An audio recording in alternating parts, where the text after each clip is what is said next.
Julien Goyer, bonjour. Bonjour. Nous sommes au Salon du Son où la maison Sony, bien connue des amateurs, propose une enceinte Google. Absolument. Alors, elle s'appelle la LFS 50G. Absolument. Pourquoi avez-vous trouvé un nom si bête ? Parce que, en fait, ça rappelle le lifestyle. C'est avant tout une enceinte qui permet de faire ce que vous feriez d'habitude, c'est-à-dire parler à vos enfants, à vos amis, à votre famille. Et là, vous allez pouvoir parler à votre enceinte et comme ça, diriger, lui poser des questions pour savoir quel temps fera-t-il, pour savoir comment faire un gâteau au chocolat, ou alors pour envoyer de la musique ou de la vidéo sur des appareils connectés. Alors, en fait, vous avez intégré Google Home à un de vos produits.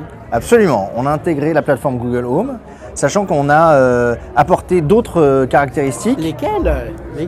Parce que sinon, je peux aller chez Google. Ah mais justement, ce serait dommage, puisque Je suis sûr. avec le savoir-faire de Sony, on a évidemment travaillé sur la qualité du son. Donc vous avez à la fois une qualité de son qui est permise par les haut-parleurs et le volume sonore, et également une technologie de son à 360 degrés qui permet de pouvoir avoir la même qualité de son quel que soit l'endroit où vous mettez l'enceinte dans la pièce. Et je peux la relier à d'autres enceintes ? Vous pouvez complètement la relier à d'autres enceintes à partir du moment où elles sont connectées sur le même réseau Wi-Fi de la maison. Par contre, si je la compare au produit concurrent qui est l'ICO d'Amazon, il n'y a pas d'écran. Alors, il n'y a pas d'écran puisque notre parti pris, c'est que, avant tout, c'est un portail vers plein d'utilisations. Et ce n'est pas forcément l'enceinte que vous allez regarder, c'est peut-être plutôt la télé que vous aurez connectée dans votre salon ou dans votre cuisine ou même dans votre chambre par exemple, qui va vous servir d'afficheur pour tout ce qui est applications, que ce soit Netflix, YouTube, applications vidéo sur lesquelles vous allez envoyer un signal par ordre via notre enceinte, mais qui sera affiché sur la télé. Donc on n'a pas ressenti le besoin d'avoir un écran sur l'enceinte. Alors, j'imagine que vous, comme d'autres, avez envie de vous accaparer le marché de la domotique. Est-ce que vous avez inclus des applications particulières ?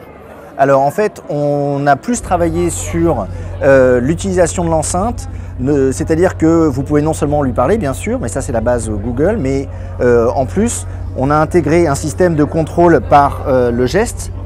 On a intégré le fait qu'elle est résistante aux éclaboussures. C'est toujours bien puisque ce genre d'enceinte, on a vu par des études qu'elles sont souvent installées dans la cuisine et peuvent servir justement lorsque vous cherchez une recette ou autre, ou lorsque vous écoutez la radio dans votre cuisine. Donc c'est important de pouvoir rincer l'enceinte, pouvoir ne pas craindre lorsque vous avez quelques éclaboussures. Et puis également, on a rajouté une horloge de façon à pouvoir garder l'œil sur l'heure qu'il est. Et puis bien sûr, vous pouvez rajouter tout ce qui est fonction de timer, plein de fonctions additionnelles.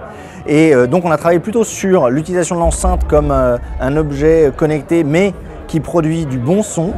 Et après, on se base bien sûr sur la base Google Home. Et combien vaut-elle ? Elle vaut 350 € et elle sera lancée mi-novembre.